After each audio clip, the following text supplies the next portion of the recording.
Welcome in. Good afternoon, everyone. It is Sports by the Book Football Frenzy. Wrapping up week 3 in the National Football League. I'm Jeff Parles, and as always, joining me on these shows on Monday and Thursday moving forward, our good friend Ryan McCormick. Yes, sir. Alongside, it's good to have Ryan on. And joining us at the top of the show, we always love getting Chris Andrews in here. The week that was, the weekend that was, and this week, Chris, you got the staggered starts on Monday night. And, I know, and yeah. Here we are, and we get 2 games here tonight. I like 2 games. I wish the times were a little bit like 4 and 7. When they did that Monday night doubleheader week 1 for about a decade, that was awesome. Yeah. Now they do these staggered starts. I'm with you. It's just 4 and 7. silly. You know, I mean, it's, I don't know. No. Give us one game at a time to digest the weekend. You know? Yeah. Yeah. I mean, it's like eating 2 desserts, which I'm sure you may have done. I think we all have. I think I have. I know I that. have. Yep. Hey, look, two's better than 1, Chris. So Why are we saving the best part for last anyway? Yeah, that too.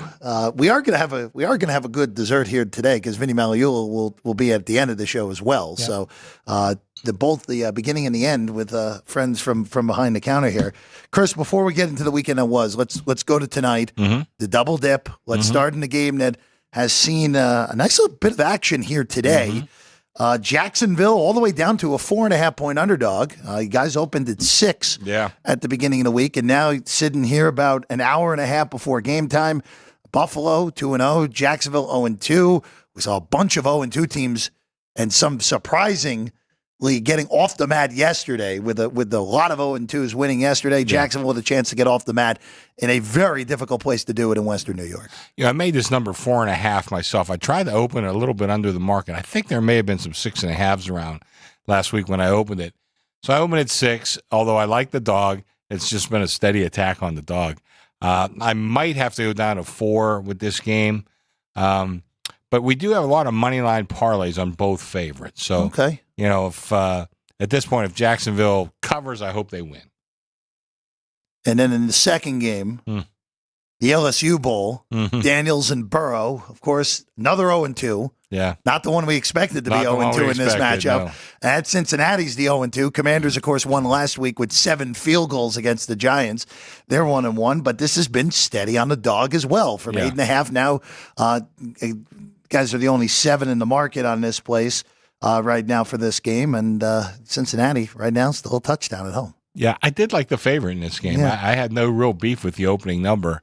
But once again, if the Bengals, well, I want them to win and cover. But if they're going to lose, if they're not going to cover, I want them to lose outright because a lot of teasers, a lot of money line parlays. If I could break that up tonight, we should have a pretty good night. I will throw this out there because of the week that was in Survivor again. Yeah. I mean, it's just been week after week after week is just bloody. Yeah. Bloody. Yeah. Yesterday was even more insane than you could have bargained for. The big contest over at Circa had over 14,000 entries entering the year, Chris. Tonight, if Cincinnati loses, they're going to be under 800 entries. Wow. Already. No kidding. Yes. If Cincinnati Week 3. Yes. If Cincy loses tonight, it's under 800 total remain. If Cincinnati wins, it's just a shade over 1,600. So still, even if Cincinnati wins, that's still madness through the first 3 weeks. Been a crazy week. And, it's you see that carnage in Survivor. The Raiders, 5.5-point favorites, they lose outright. Yeah. The Niners, I mean, my goodness, the Niners were up double digits most of that game. Chris, the Rams were as high in the fourth quarter on the money line live. The highest number I saw yesterday was 19.5 to 1. Wow. On the money line in game. And the Rams won outright as a 6.5-point closing underdog. Can I just speak theoretically? If anybody, Nicholas Taleb, wrote The Black Swan. Aware of that? Yeah. He always said, you just make all these assumptions. And he talked about the bell-shaped curve.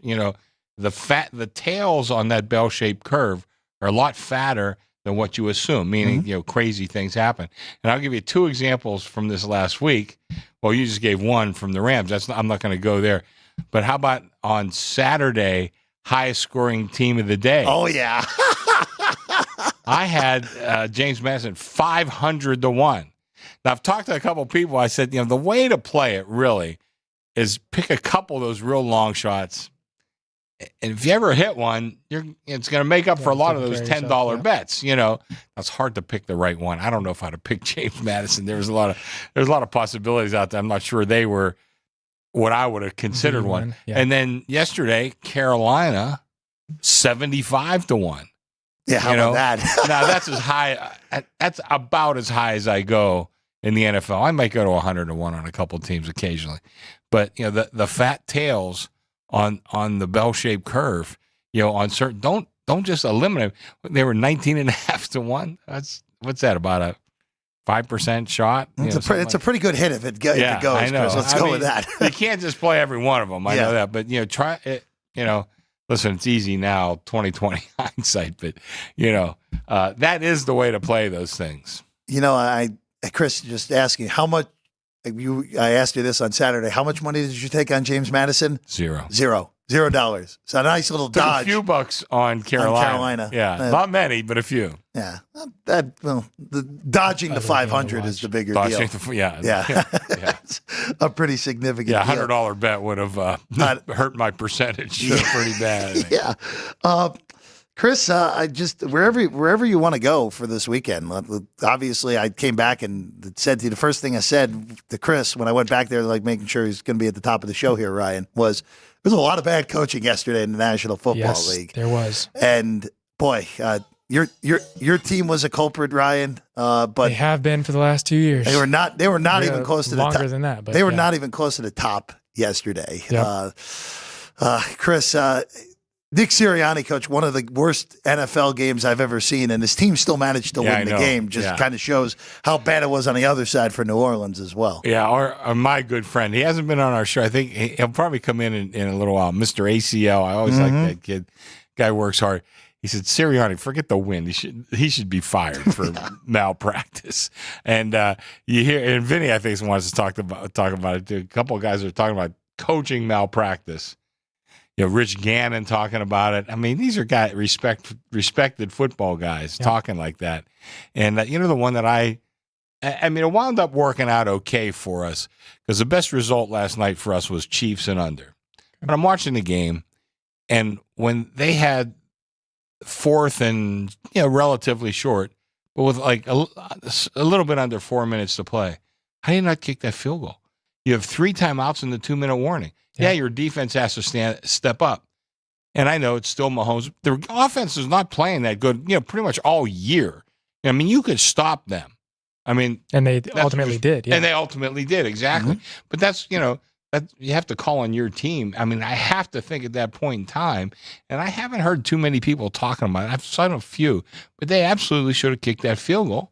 And then they come down again, get within, where were they? About the 15 or something like that. 3rd and 1, 4th and 1. Yeah, it would have been another easy field goal. You win the game. I don't know. I mean, that's one that really stuck out to me. Of course, that's the only game I could really watch, when not get distracted by anything else. For that Atlanta ending more so than anything, the thing that actually bugged me even more, Chris, was at the end, why is Atlanta taking the timeouts? Yeah. Why are they taking the timeouts? Because if Morris doesn't burn that first timeout, Kansas City, by the way, properly taking the timeouts to preserve time on the back end.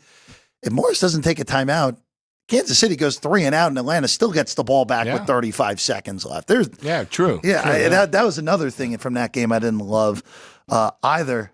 Just going into all those outright big upsets yesterday. Mm-hmm. Real quick, I want to bring this up from Deshaun Watson yesterday. Here's what Deshaun Watson has done so far through 3 games this season. Forget just yesterday. Well, I'm from Pittsburgh, so please tell me. Yeah, no, I know you say it very slowly. I know too, you. So I know you love the Browns being the Browns, Chris.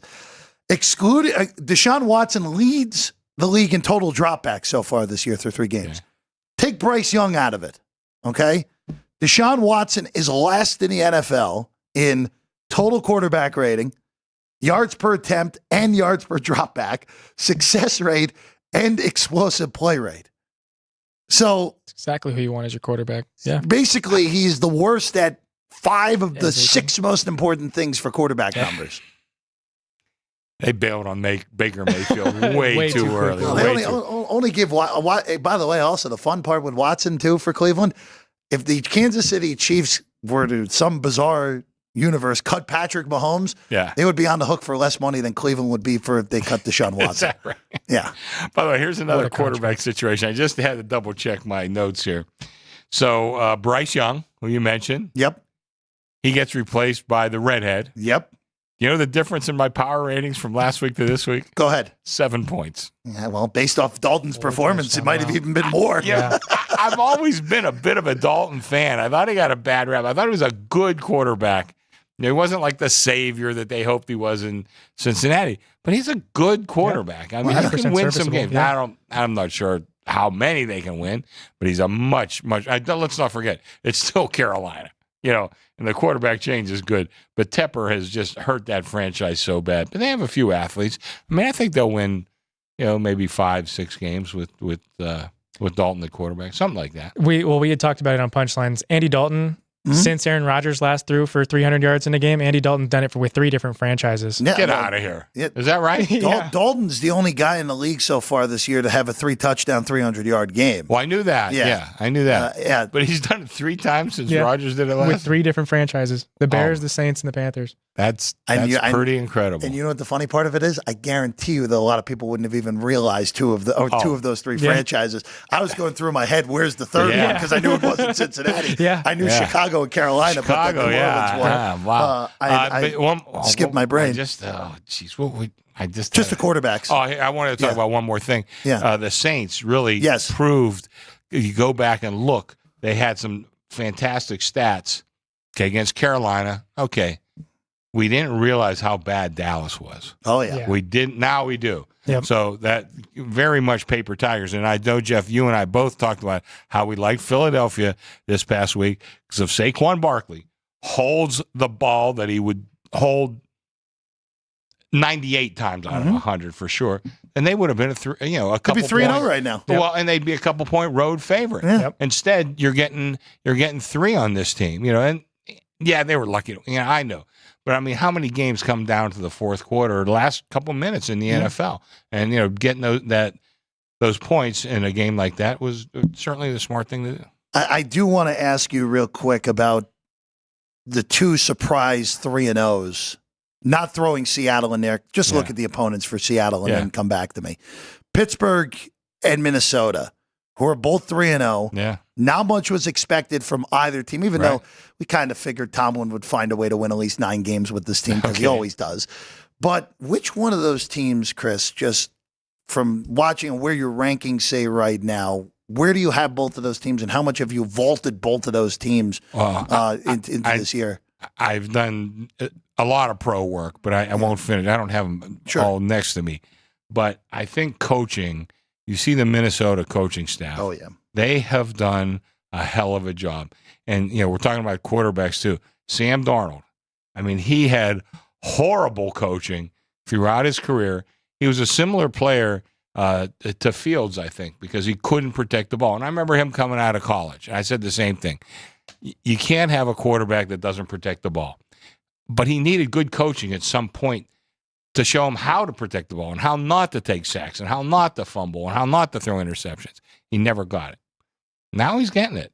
And I'll tell you what, Minnesota's pretty good. I think we knew their defense was going to be pretty good, but I had them last in that division.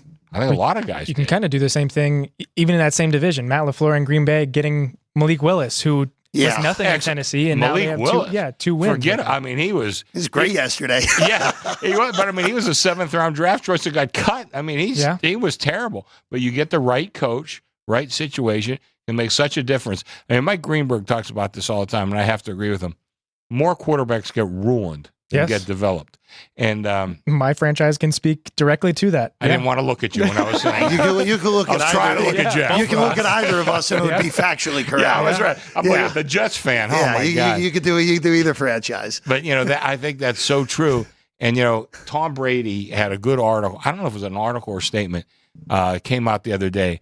and he talked about himself having to learn the system at Michigan. And he could have built it. But what are we seeing nowadays? If you're a quarterback, highly rated, and who else is going to go to Michigan or LSU or Ohio State? It's going to be a highly rated quarterback. Yep. So if you're not starting right away, you bail.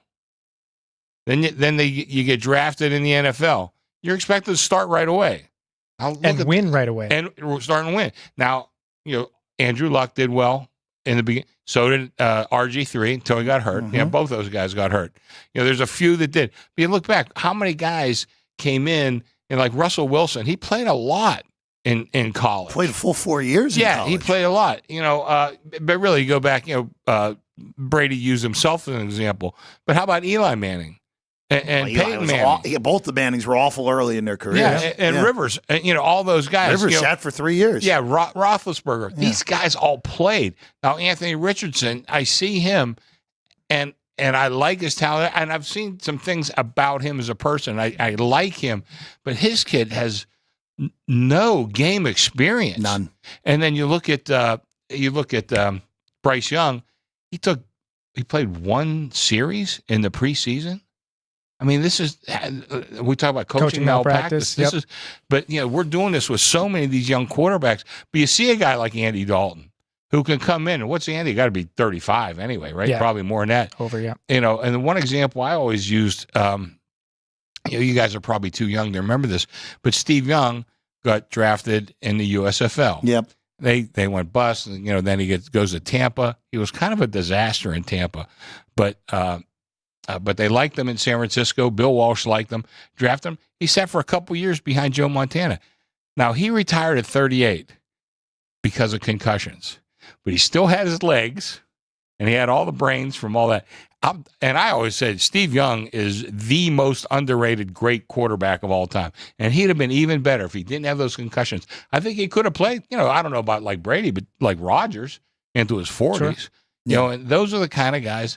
I don't know that we're going to see too many of them now, but you look at Darnold, Geno Smith is another one as well. That's another one. Yeah. Well, but it's funny because both of those guys. This is Team 4: Geno in Seattle and Darnold in Minnesota. It took. Can you even say the same for Baker? Baker as well. Mayfield, Baker too. is actually on his fourth team because that 4-week span in L.A. where McVay. Let's face it, Sean McVay saved Baker Mayfield's career. Absolutely, yeah, absolutely. And then I just one last point, and then we'll let you go back to work, Chris. With all these quarterbacks, Patrick Mahomes didn't play his rookie year. Jordan Love sat 3 years. Aaron Rodgers. Josh Allen. Remember, Josh Allen, his first 2 years. Terrible. He was awful his first year. Terrible. His second year, he was slightly better than awful. Yeah. And then something flipped, and he's turned into this megastar. Yeah. That is not the norm. That is the anomaly in this situation with Allen, and that's why I'm a little bit scared of with all these rookie quarterbacks right now. I don't think Nick's is that good, despite the fact that he played okay yesterday. He did. I think that had more to do with Tampa just not taking the game seriously. Well, and they had a lot of injuries on that Tampa defense. Half the defense was out. Yep, including Vita Vea, who's just a monster. But what the Bears are doing with Caleb right now, that's scary. What's going on there in Chicago? Because they're not. Forget Williams is struggling. That's normal rookie struggles. They're giving him no chance. Yeah, that's the biggest problem with Chicago right now. Can't protect him and can't run the ball to distract, to add another facet to your offense. So we forced Caleb Williams to drop back 52 times this week. You don't do that to a rookie quarterback. Right? Yeah. Wow. I mean, there's so much I like out of Williams, but you're right. I mean, he's a prime example. Bad coaching. Yes. A horrible situation. I mean, listen, when these kids come in and these guys come into the league, I root for all of them, even though, like I said, I'm rooting against half of them on a weekly basis. But I want them all to do well because I want the league to thrive. Right. I got to tell you, the offenses are not thriving right now. The offenses are still way down. Yeah, I don't know how much we could attach to quarterback play, but I think somewhat. I think I saw the stat, week 1, points per game, 43 point something. Week 2, it was 38 point something, and then this week it's 36. Are you serious? Well, so we're on it's even backwards from what it's supposed to be. Yep. I think there's a few factors. Offensive coaching, I think, is weaker than it's been, and the defensive coaches are ahead of the offensive coaches. Offensive lines are just not as good as they used to be. And that encapsulates the quarterbacks going backwards. If you're not getting the right protection. Well, yeah, like Chicago. Your like Ryan quarterback has no chance. I mean, look at Miami. Like, granted, you have a quarterback, you have multiple quarterback injuries plus a bad offensive line equals see you later. Yep. Yeah. I mean, doesn't matter how many weapons you have. See you later at this point. Who are they playing this week? Miami. Chris, did you guys open Tennessee as a road favorite at Miami this week? No, I didn't. We opened pick. What a game. Will Levis, it was 9 turnovers in Monday 3 games. Night, wow. Was that Mr. ACL? I think he said it, my friend. This might be the worst quarterback matchup in the history of the NFL. And we all get to see it on prime time, baby. Oh, I can't wait. That's the early game, right? That's the 4:30 game next week. 5:15, we'll be switching over. Yeah. All right, Chris. Hey, guys. Before I let you, we do have a live comment question for Chris. So from Agent 87, can you explain why the books juice higher compared to moving the line? So instead of moving the line, why they juice a different way? My answer is no, and that's why I don't do it. Right. Yeah. So why they do it beats the hell out of me. I don't know. Okay. Well, there you go. 87. I didn't make that one. I didn't make the chart. I almost did. It's the perfect response. All right, guys. Have a good rest of the show. Perfect. Thank you, Chris. Chris Don't let Andrews, Vinny talk too much. We'll try. We'll try our best. All right, Ryan. Let's go into these two tonight a little bit further. Yep. Let's start in Buffalo. As Chris pointed out, you might have to move the 4. And Chris, you might be doing that sooner rather than later because another book just went to 4. So if you want that 4.5, you better get it quick because it's not going to be around for much longer. Buffalo 4.5, 47 the total. Ryan, I'll give you the floor first because I have a lot of thoughts going through my head on this game here. Okay, so where I'll start is the Jags enter this game 0-2.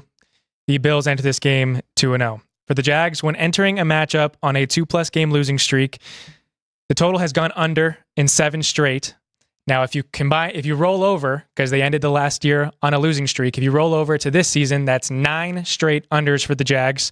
And when the Jaguars are playing a team on a 2+ game win streak, so the Bills, under has happened in 6 straight. So those trends say under 47 in this one. That's at least my first point for that. Huh. That's interesting. How many times has that happened with Jacksonville that they've lost 2 in a row, though? Yeah, I'm not sure. Because that's like, we're probably, again, not a great franchise, right, as we know. A lot of losing, even with the division title 2 years ago, and quite frankly, should have been a division title last year. I think this is in the last 5 years. 5 years. Okay. All right. So you are throwing in one horrific team in there in 2020. That was one of the worst teams ever that won their first game and then lost 15 in a row to end the season with the Jags. I'll throw this out there with Jacksonville real quick. And you watched the Jags the first 2 games. And what I see is a poorly coached football team on offense. And it's a shame for the Jags because last year, Mike Caldwell was totally in over its head as the defensive coordinator. That defense had way too much talent to look so bad. And they were one of the worst units in football last year on defense. So far this year, that defense has held up pretty well. And most importantly, under Ryan Nielsen, a new DC who came over from Atlanta, Trayvon Walker looks like the first overall pick. He hadn't looked like that in his NFL career until these first 2 weeks. And even with that massive improvement on defense, with him and the other Josh Hines Allen, who I saw someone today did a ridiculous parlay of Hines Allen with 1+ sacks and Josh Allen interception, and it was like 65-1 or something. Big on the Jags defense there. Yeah. Why not? The fact that this offense, if you take the first half in Miami, it looked like they found something. Because Lawrence looked the sharpest he had been since the injury last year. ETN, they look like they found an ETN Bigsby 1-2 punch. Yep. And then since then, what happened in the second half of that game? They've scored 1 touchdown in 6 quarters. And I like Cleveland's defense, but as we've started to see this year, they're hitting hard regression this year. And Miami's defense is mediocre. And this team just can't get the ball in the end zone right now against two at best top 20 defenses. That's alarming to me. Trevor Lawrence, by the way, has been under 60% completion percentage in his last 6 starts as well. So that's alarming as well. Last 7 games too. Yeah. Lost his last 7, 1-6 against the spread in that 7. They won down the stretch last year. And he's thrown 10 touchdowns and 7 interceptions in that stretch and been sacked multiple times in 5 of that 7. So, yeah, to your point, the Jags defense has looked much better than the Jags offense has. But with that being said, the prop that I like the most in this game has a revenge factor. Yes. Let's Gabe Davis. Over 3.5 receptions tonight. So 3.5 receptions plus 110 at a book here in town, depending on where you can find it. It should still be plus money. A revenge game for Gabe Davis. He had 7 targets last week, caught 3 of them, caught all 3 of his targets in week 1. So gone under the previous 2 weeks, but revenge factor. I like the over Gabe Davis 3.5 receptions. I like that, Ryan. I like that. Yeah, little revenge. Might actually bet that right now, actually. Honesty. And then last, not the most recent Thursday, but the Thursday before that, we talked about the Bills. And I like some props in that one that turned out not going so well. But it is a mini bye week for the Bills, being that they played on Thursday a whole week, now playing on Monday. So a mini bye. Teams with a mini bye have gone under in 35 of 50 since 2012. Is that full game or team total? Full game. Full game. Okay. Wow. 35 out of 50. 35 out of 50. Nice 70% shot right there. Yep. So yeah, that was kind of another one that leans or may show my hand to the under in this one. Well, you're getting the best number you can right now. It's 47 behind us. Yep. So if you want that under, South Point's the best place to get it. It's 46.5 across the market, and it is that is a key number difference, 47 to 46.5. You at least have some push outs on that 27-20, which is a very logical final score. Or 24, 23, that 24, tighter 23, game. Yeah. 100%.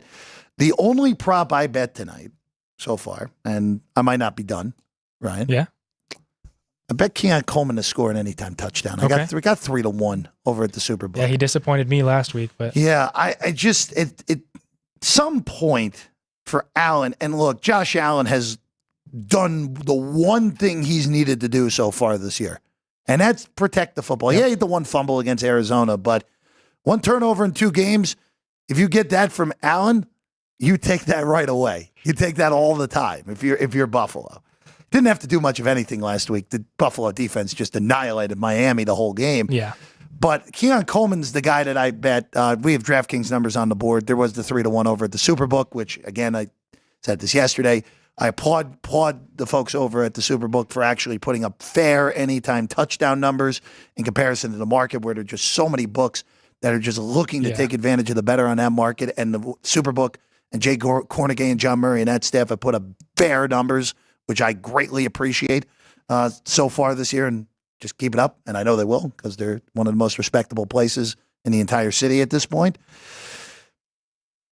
The other thing I'm also looking at in this game, one more note on the Jacksonville side. Because for me with Buffalo, look, Buffalo's 2-0.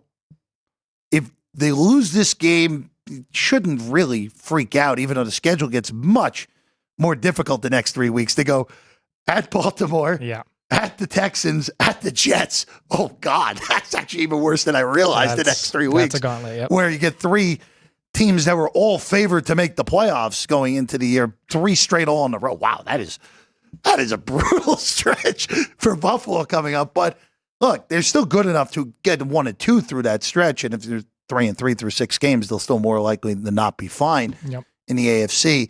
But this for Jacksonville's your season here. Because we know the numbers. When you're 0-3, you're less than 5% to make the NFL playoffs in this format. You're actually right now at barely 2% right now. It's not even just that they could be 0-3. They could be 0-3 going into Houston next week as well. Right. Well, they get their yearly win at home against Indianapolis in week 5, so they at least have that to look forward to. And then they get the Bears in week 6. So yeah. So this is just everything's on the line for Jacksonville in this game. If you lose this game, you're 0-3. Your season's basically cooked. Yeah. And I agree with the line move. I agree that this has moved all the way to 4.5, 4. I think that is right. And I'm not saying I would bet it, but still not interested in laying Buffalo even at 4. with it being the best of the numbers. What do you think of the Jags offense without Evan Ingram? Well, Strange had a huge game last week. He looked like a legitimate number one tight end. He's going to have to be utilized again. Right. You can get close to $5 at Superbook on his anytime touchdown. That might be worth a small sprinkle if you want to take Strange one. Anytime Tunny? Yeah, if you wanted to do that. You have 3 good wide receivers there now. Yeah. Thomas Jr. and well, I don't love Davis, but he's better than they've had in the past. And Christian Kirk now slides into more of not having to be the true number one target. Yep. In theory, this Jacksonville team should be much better than they are. Right. Again, I hate that coaching staff right now. Peterson's just totally lost his way. It looks like the game has completely passed them by. All right, let's go to the second game tonight, Ryan. Before, please, just one more note. You got one more note? Yeah, so the Bills are 0-6 in 6 straight home primetime games. How in the hell is that possible? Well, not straight up. 0-6 ATS. Oh, okay. Sorry. I was going to say. Specify ATS. 0-6 ATS. They're actually 4-2 straight up in those 6. But 0-6 straight up home games primetime since 2022. Well, they famously lost that Monday nighter against Denver last year that caused Ken Dorsey to get canned. And quite frankly, that when the Bills started turning things around, when they promoted Joe Brady, who is still there as the offensive coordinator in Western New York. All right, let's go to the second game. Only 45 minutes after, so you got 2 games at once. Get your multiple screens ready to go tonight. Ryan already has his multiple screens, so he's ready to go. Yep. The Bengals are 7 behind us against the Commanders, 46.5, and mostly 7.5 basically everywhere else, but juice on the underdog, which, again, best number possible is on Cincinnati behind us with that 7. Look, the Bengals are in this exact same position last year. They were 0-2 heading into a Monday night game as basically a touchdown favorite against an NFC team that didn't look particularly good on paper. The Rams ended up being a playoff team. I think it would take a ton for Washington to be in that realm by the end of the year. The biggest thing for the Bengals is that Tee Higgins is going to play tonight. And that dimension has been missing for the Bengals so far this year. And if Higgins, if he ends up being a surprise scratch, which we'll learn in the next 25 minutes if we get a surprise there, but it's having him lifts that offense so much. As great as Chase is, as good as Burrow is, without a true number 2 target, it was a lot to ask of the rookie Jermaine Burton, who has not played particularly great so far. Gesicki had a huge game last week after a no-show in week 1. Ryan, the Bengals can't beat the Commanders tonight, then the lights are probably out on them as well at 0-3. But it just feels like a smash spot for me on Cincinnati. Minus the points, or I mean, look, if you want to find a dance partner for money lines with next week, be my guest. But at a flat 7, I think it's good on Cincinnati. Just you have a flat 7. Bet it here. Don't bet it elsewhere at 7.5. You're just giving away value for no reason. Yep. And to your point, I mean, we saw the best version of Joe Burrow that we've seen in a very long time last week in a loss that could have been a PI call that also the Chiefs somehow were on the right side of in their game against the Falcons. But anyway, Joe Burrow getting Tee Higgins back, what should be a healthy Tee Higgins, having Mike Gesicki, who had like you said, a big game last week, and having Jamar Chase. So 3 solid weapons for what we think is a healthy Joe Burrow against the team that we aren't very high on in the Commanders. Really, the lone bright spot is their rookie quarterback in Jaden Daniels, whose rushing prop is actually at 51.5. Okay. He went over last week with 88 yards, went under in week 1 with 44 yards. I kind of like the over on that one, just because I'm not exactly sure what to expect from the Commanders' offense. But again, that's a lot. That's a lot of yards to ask for from a quarterback. But on this one, I know our trusty director Ann, actually Drew Dog today, but Ann is on the Commanders plus the 7.5. But I think the Bengals is the right side in this one. I don't really have any other prop angles in this game, Ryan. Okay. At some point, you'd like to see Jaden Daniels realize he has Terry McLaurin on his team, where McLaurin, I mean, we know how good McLaurin is. He's just been saddled with horrible quarterback play his whole career. Yeah. I don't think this is the game that happens. And for Cincinnati here, just again, you look at what the AFC North has turned into all of a sudden. Yep. Cleveland, as long as Deshaun Watson is playing quarterback, is absolutely no threat. The Steelers are a shock 3-0. And quite frankly, looking at their schedule, 6-0 is very much in play until that big Sunday nighter against the Jets in the middle of October. And if they win that, they could be starting 9-0 with their schedule. And the Ravens, you have to assume, even with a difficult game against Buffalo coming up next week, you have to assume that winning yesterday is going to at least catapult Baltimore into looking like their normal selves again, even though after seeing the Raiders yesterday, I'm even more perplexed how Baltimore managed to choke that game away 2 weeks ago. But if you're Cincinnati, four of your next 5, including tonight, Ryan, Commanders at Carolina. I don't care that Andy Dalton looked great. That's a game you're supposed to win if you're the Bengals. Yep. You get Baltimore at home. All right, winnable game in the division. At the Giants and at Cleveland. I know Cleveland has been a house of horrors for the Bengals recently, but with the way the Browns look, there's no reason to say, hey, Cincinnati can't go in there and win. Yeah.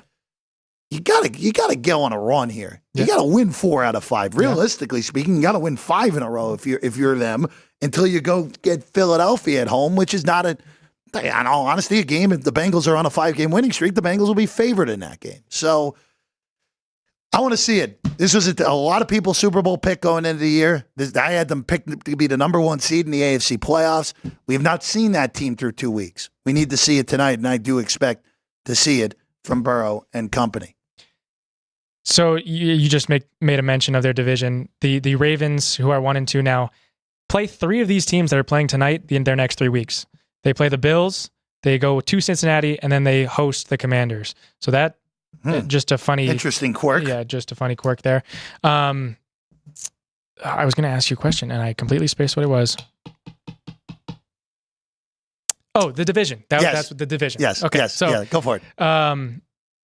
With the Steelers starting out 3-0, and the Ravens having kind of that stretch, and then the Bengals having a stretch where they, after those 3, they go. Sorry. What, for Cincinnati? Yes, they go Raiders. So after that 5-game stretch that you just went through, right? They get Philly, the Raiders, and then it gets Baltimore, a little more difficult. Then after LA, that. Yeah, and then so then they make more division games. How do you see this division playing out? Still think Cincinnati wins it. Really? Now, the one kicker to this is that a pun intended or no? No, maybe. Okay. I don't know. We'll find out in a second, actually. I could make a Boswell joke if I wanted to. I thought you were going to make a Tucker joke. No, well, Justin Tucker's the worst kicker in the NFL right now. He's doing it just shows how upside down this whole league is at the moment. That was the kicker pun. They're very good, Ryan. But for Pittsburgh, like Indianapolis, Dallas, and the Raiders are their next 3 games.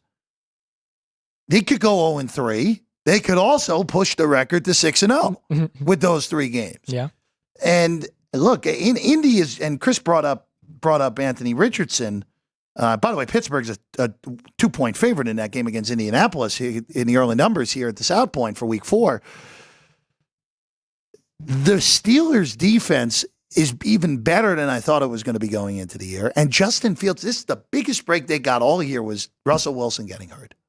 And Justin Fields, who should have been the starter all along, looks like he's turned the corner as an NFL player. I don't think he's great by any stretch, but he's now turned the corner into serviceable NFL quarterback. And if he doesn't turn the ball over, that's all the Steelers need at this point. Yes. They got such awful quarterback play last year and still made the playoffs. You get average quarterback play, you can get there. Now, I still think Cincinnati is better. I still think Baltimore is better than Pittsburgh. But what stopped Pittsburgh from winning 10, 11 games when they haven't been particularly good in the past? Yeah. So I still would lean Cincinnati. I'd still take plus prices on the Bengals. But if they lose tonight, then you know what? Pittsburgh's, even if it's a shock 3-0, they're very much alive to win the AFC North. Okay. Here in this year. And then one question involving a prop for tonight's game between the Commanders and Bengals. Each quarterback, so Joe Burrow or Jaden Daniels, to throw an interception is a pick 'em. So either guy throws a pick. So yeah, I would separately. So Joe Burrow, yes, no, pick 'em. Jaden Daniels, yes, no, pick 'em. Oh, they're both They're both pick'ems. They're both okay on both sides. I would bet Daniels yes if I were to bet one of the yeses. Okay. That would be the way I would go. I wouldn't bet. Could Burrow throw one tonight? Of course, but I would lean to the rookie against a defense that has been known to confuse quarterbacks in the past when they're right. Okay. I would be looking at that on the He has yet to throw one so far this year, but granted, he hasn't been asked to do much with his arm yet. And I think tonight he might have to. Which is kind of where I think his rushing play comes in. Yep. That if he gets in the situation where he thinks he's going to have to throw the shot, he just takes off himself if he gets through or sees a lane. So that's why I like the rushing in that one. All right, we're going to take a quick break, and we get back. Our power ratings in college football, and you'll see Vinny Magliulo giving the final perspective from behind the book here on a Football Frenzy on Sports by the Book here on a Monday. South Point offers all the types of entertainment you'd expect at a first-class Las Vegas resort. Did you know our 400-seat showroom is one of Las Vegas's top destinations for live entertainment? Enjoy live performances by classic Vegas entertainers, bands, and today's hottest comedians, plus a rock and dance floor. You can also enjoy live entertainment at the Grand View Lounge, where you'll feel all the vibes of old Las Vegas. Enjoy the music, and if you love to laugh, don't miss The Dirty at 12:30, our very own free comedy show. Every Friday night at 12:30 a.m. in the Grand View Lounge. The Dirty is 100% free, so arrive early. Go to southpointcasino.com or call the box office at 77136 for today's performances at the showroom and the Grand View Lounge.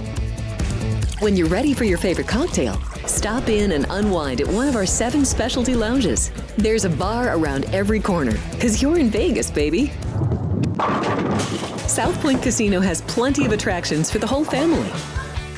Catch a movie. Our 16-screen movie theater includes 2 XD Extreme screens for the ultimate in viewing, sound, and luxury. After the show, treat the family to a variety of treats at our old-fashioned ice cream parlor, Kate's Corner. We scoop up a variety of creamy concoctions, including smoothies, hand-dipped cones, milkshakes, malts, sodas, and sundaes. At Kate's, there's something for everyone. And if you've still got time to spare, our bowling center might be right up your alley. Voted Best of Las Vegas, it's a great place for friends and family fun. 64 lanes, a pro shop, snack bar, and arcade. And while the kids are bowling, you can play slots and sip on a drink in the Alley Cat Lounge while overlooking the lanes. For our more serious and professional bowlers, the South Point is also home to a separate tournament bowling plaza.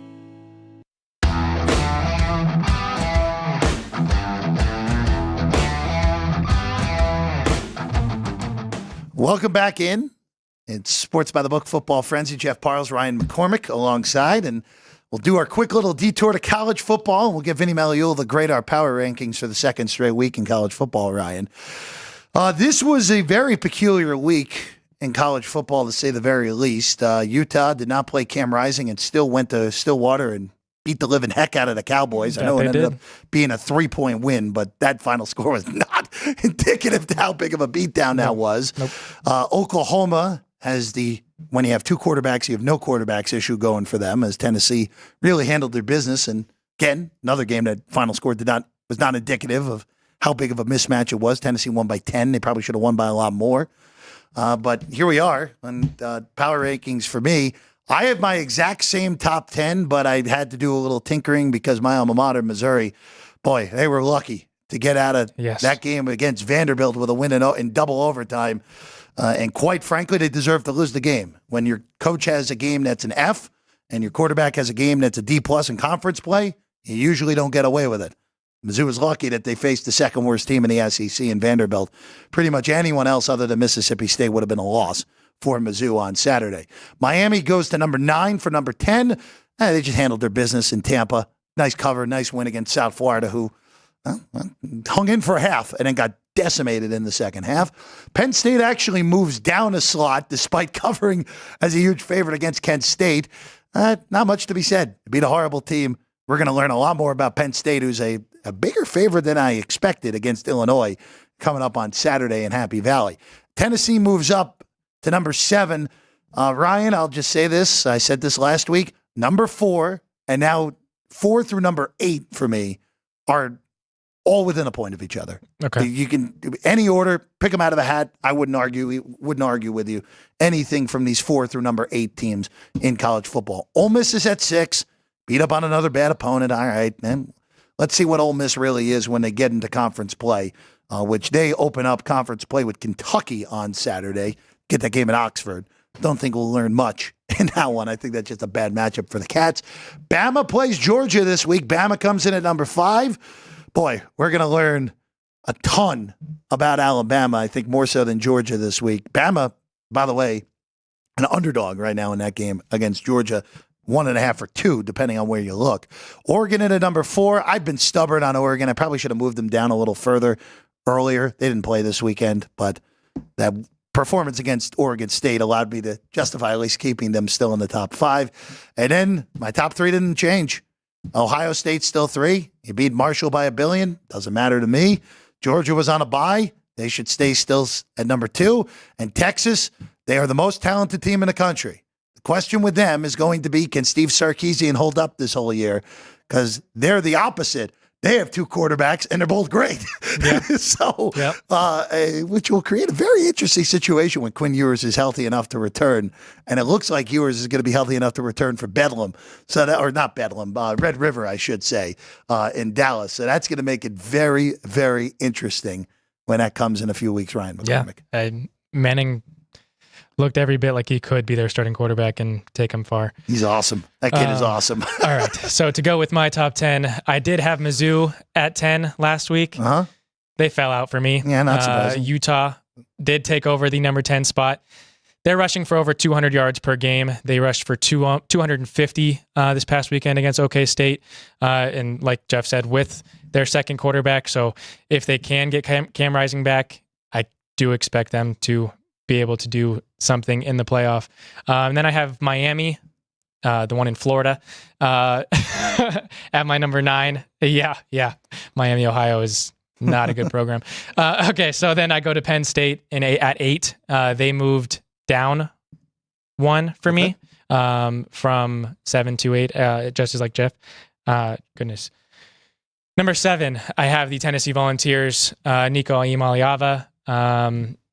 Led them this past week, and I do think Tennessee's fast-paced offense can put them in a bad spot, but can also, if it gets to that fourth quarter and the team can't keep up, Tennessee can run it home.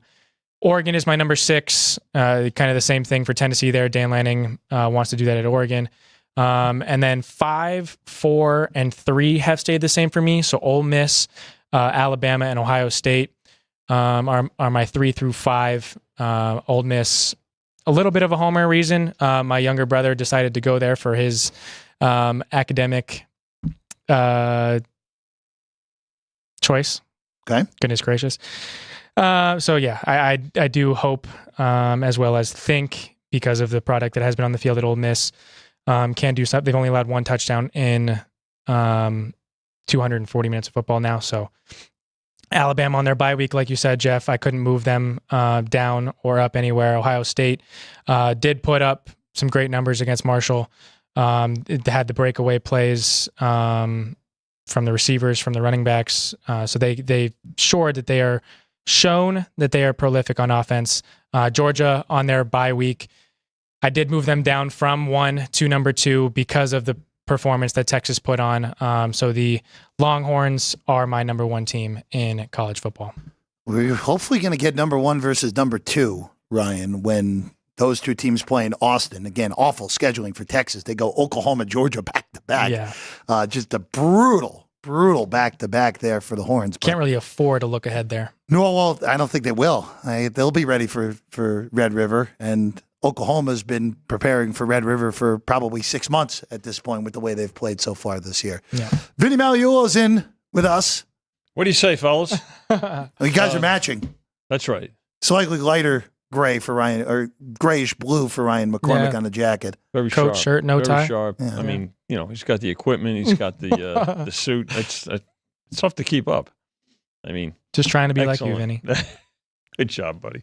Hey guys, nice to be with you. And I was listening to your top 10 in terms of your ratings. So I agree with you. I've bumped Texas to that number one spot, but not by much. Probably, well, maybe a couple of points over Georgia, and then Alabama is right there. I mean, there's about a point difference. They're actually, when you take in the home field, which is, again, not created equally wherever you go, but Tuscaloosa is tough out. I would have had, Chrissy and I were talking over the weekend. I think the home field gives Alabama the edge. That's why I think we'll see some Alabama money as we get closer to the weekend. But it'll be a great betting game. There's no question about it. And that's a game, from our side of the counter, you're going to book it like an NFL game. Right. In fact, I'd rather book that game than some of these coaching matchups in the NFL. But that's a separate topic. Number 4, Ohio State, about a point behind, maybe 1.5 points. Number 5, Mississippi. I've got Mississippi slightly ahead of Tennessee, then Oregon, then Miami.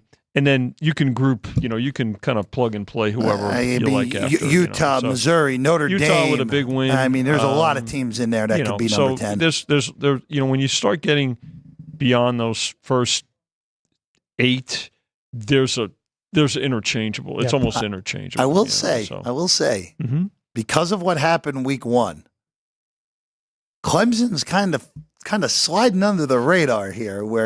Since getting destroyed in the second half by Georgia, I don't really want to say it, but destroyed. You have to say it because of what's happened. They've just pummeled everything in their path the last few weeks. But the teams too, they should have also, when you think about it, right? I mean, so I still have Clemson.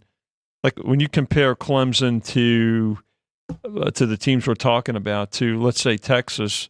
I mean, Texas is 10 points stronger on a neutral. 11 points. Yeah. In terms of power rating. So again, these will continue to be adjusted. By the way, the games of the year, when we hung these back in July, middle of July, Georgia was 4.5 against Alabama. So this is the toughest schedule that Georgia's had in 4 years? Yeah. Right, since they've been on this roll.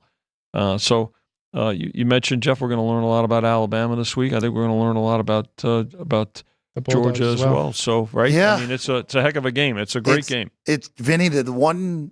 Again, you've said at the beginning of this year, one of the good things about conference realignment is and the 12-team playoff. Yeah, is we're getting these mega non-con games. Great games. Now, the other good thing about the conference realignment, even though there's very few good things, in all honesty, we get these mega matchups every weekend in the SEC and the Big Ten. I mean.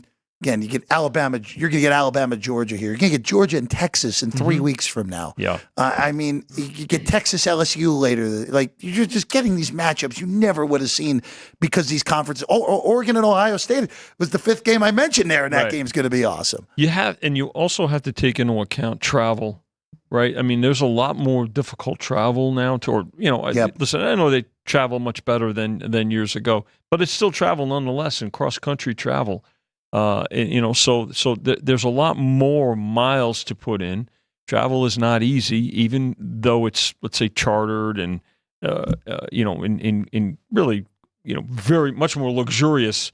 Nobody's going coach, So, but still travel nonetheless. And the other part is, not every game in a lot of those conferences was a physical strength, draining matchup either. There's a lot more physical aspects to these kinds of games too, on a week in and week out basis. So that's something that we need to pay attention to as we move forward. I just want to bring up, before we get into tonight's games one last time here, I just have to bring this up, because it sure as heck feels like the 49ers might just be having another year like 2020 all over again, where they made the Super Bowl the year before. The whole team got hurt and they went 6-10 that year. All right, let's start with this. Javon Hargrave, torn tricep, IR. Brock Purdy has back soreness. He's day-to-day, so expect him to be ready for this week, but he's not going to be 100%. And here's the coup de grace. Well, wrong language here for that one. But Christian McCaffrey, Vinny, is in Munich right now getting treatment for his Achilles. He's getting treatment in Munich? In Munich. That's Germany. So you have a little French, and now he's in Munich. What is this? It's like being at the UN for the. Well, I was going to say Guten Tag, but it's not the afternoon anymore there in Germany. It's the next day. So he's in Munich getting treatment. What? There's not good enough hospitals up in the Bay Area. He's seeing a specialist in Germany. Okay. There was the pictures from the airport this weekend of him waiting to board a flight from SFO to Munich. It's not good right now in San Francisco, who's sitting at 1-2. And we mentioned this in the open, like just Vinny, again, there's a bunch of these teams we thought that are Super Bowl contenders that are, Cincinnati included tonight, that are 1-2, staring 0-3 for the Bengals tonight. You got some real zany stuff that has gone on in this league, and the Niners, it's a lot to overcome with already Debo and Kittle probably a few weeks away from coming back as well. Yeah, but they did have that game it appeared to be under control yesterday, right? Had the home field advantage, obviously as well. What a clear-cut example of a team with no home field advantage in the Rams. Levi's South. So, it's the injuries, especially the cluster of injuries to the key personnel, are taking their toll, and that's McCaffrey. We know is not going to be bad. No, all three. I don't know about. I guess Kittle is out this week. Probably I would be based off the early reports. We know we won't see Samuel, but it would be surprising if we see Kittle as well. But look, guys, a home game against, even with an extra half week to prepare. Still 10.5 against the with all due respect to the Patriots, who are in rebuild mode, it could be a pretty good tonic, for the Niners this week. So, Vinny, to tonight, still 4.5 behind us on the Jags and the Bills. Bills Buffalo, 4.5. Favored. Yep, did open as 6. Total 47, which is market high at the moment. Mm-hmm. And Washington and Cincy, as we said, best line in the world right now behind us on the Bengals. If you want it, it's 7 flat here. What a difference too, right? In the last few, particularly in the Burrow era, right? He's had more success in week 3 than in weeks 1 and 2 combined. Really, when you think about it. So, if they're going to get things right, this is where they have to do it. Higgins is back tonight. He says he's 100%. But just having him has got to be a huge psychological boost as well, particularly for Burrow. So, you know what? We're gonna even though that it looks like we need the Bills a bit, I think it's that could be a little bit misleading too, with some carryover multi-leg action, multi-leg parlays and teasers. But that game not as much. But it'll all be going to the Bengals tonight. So Commanders to cover is certainly going to be is something that we'll probably need. You made the point in the college conversation of the travel. Yeah. And earlier in the show, I had mentioned that the Bills basically have a mini bye week going from the Thursday last week to Monday now this week. Yeah. Mm-hmm. How do you think that goes into account? They've got 10 straight days to prepare for a home game against a non-divisional opponent. What do you think there? Well, I think it's a good question. It's an important question, Jay, because you can lock in and you can focus in and you can see. Film is part of their routine now, right? I think that the Bills. We talk about injuries, right? You mentioned the injuries after what happened to the Niners a few years ago. Look what happened to the Bills last year and the run they went on, and they got it done. I think the Niners are going to be better this year than that year you referred to, Jeff, where they only won the 6 games. I don't see them. There's just too much talent there and depth to where I don't see that necessarily happening again this year. But in the case of the Bills too, look, the great thing they've got is they made decisions that when people left. Obviously, they did a good job of recruiting and drafting and coaching because the guys that have been there. Now it could all fall apart tonight because you got a team that's really desperate in the Jaguars, but I don't see that happening against this Bills team who's had extra time to prepare. and Allen is just he's on a different level. I mean, the quarterback comparison is just it's hard to that's the key difference, right? When you look at it. Well, I would even argue more so than the quarterback difference. Again, I mentioned this earlier to Ryan. The running back, the coaching difference. The coaching. Peterson's stale at this point, and I think you could say that's the quarterback's issue as well. I got to tell you, there's an epidemic of that. They're going. I don't know if we have enough. We need another show to get into that. I'm sure Chrissy touched on it too. He did. I have to be honest with you guys, and I'm not playing Monday morning quarterback, and I did not play in the National Football League. But when I hear a Rich Gannon, pretty good player. He's got a ring and he's an MVP. Yep. When a Rich Gannon uses the term coaching malpractice, it bears noticing. Well, there's a lot yesterday, and it's an epidemic. Well, it's just some of these camps. I'll just say, continue saying this until the Eagles play their next game. The fact that the Eagles were able to win yesterday, despite Nick Sirianni had 5 major decisions in that game yesterday and got 5 decisions incorrect, not just results oriented. They were incorrect to begin with. And the other side did just. Well, that's what I'm saying. Like that's how bad of a game New Orleans played and coached on the also. Other side. It was just awful all the way again, around. That's not Monday morning quarterback. I'm just when former players, even players, and if you listen to some of the post-game interviews with some of the players. Lamar Jackson yesterday. Look at his interview. I'm going to tell you, something is out of sync on these teams. And you have to enter that into your handicapping, and we have to take it into account when putting numbers together, honestly. It's going to be real interesting, our power ratings on Thursday.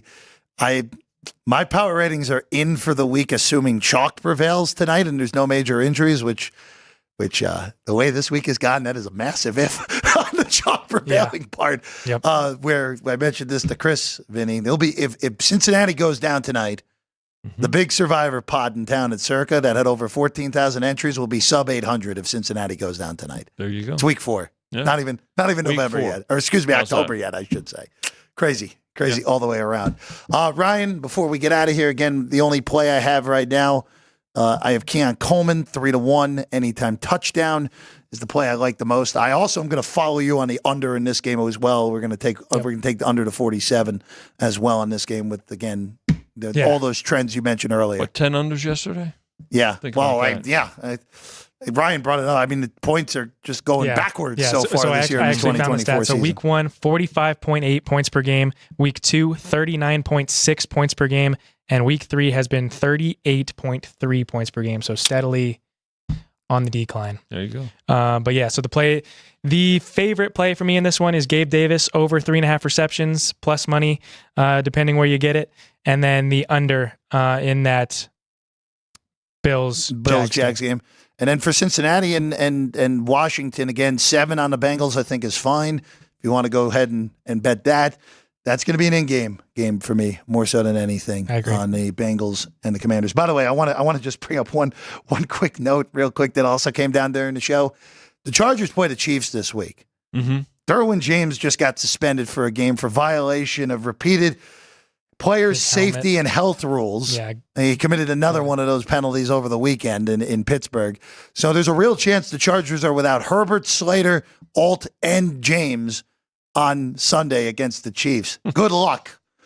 7 right now, and quite honestly, might not be that for much longer, especially when Herbert eventually gets ruled out. Heineke's better than Easton Stick, but not much you can really do without your two tackles, assuming Slater and Alt are both unable to go this weekend. A lot of offensive line. Well, Atlanta lost 2 guys last night. Made that last play even more ridiculous. And as we've talked about, some pretty expensive lessons learned on our side of the counter when those injuries cluster like that.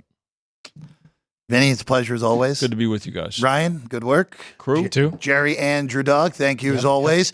Sports by the Book, of course, tomorrow morning. Alex White, Kenny White, get you ready for the day in sports. The last week of the Major League Baseball season with playoff races in both leagues. The American League wildcard race has really turned into a very bizarre race all of a sudden, where you had a team that was 10.5 back just 6 weeks ago. A 0.2% chance. In the playoffs right now, that would be the Detroit Tigers, as we all expected. Preview that. WNBA playoffs also continue tomorrow as well. So plenty to look forward to at 9 a.m. tomorrow right here on Sports by the Book with Alex and Kenny White. Not just at 9 a.m. though. Punchlines tomorrow at noon. At Punchlines FN. Frank Nicotero, myself, and Matt Neverett, the voice of the UNLV Rebels and Las Vegas Aviators, will join us on the show.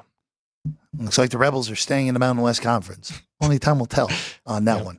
All right. Good luck on all your plays tonight. We'll see you again tomorrow, 9 a.m. Sports by the Book.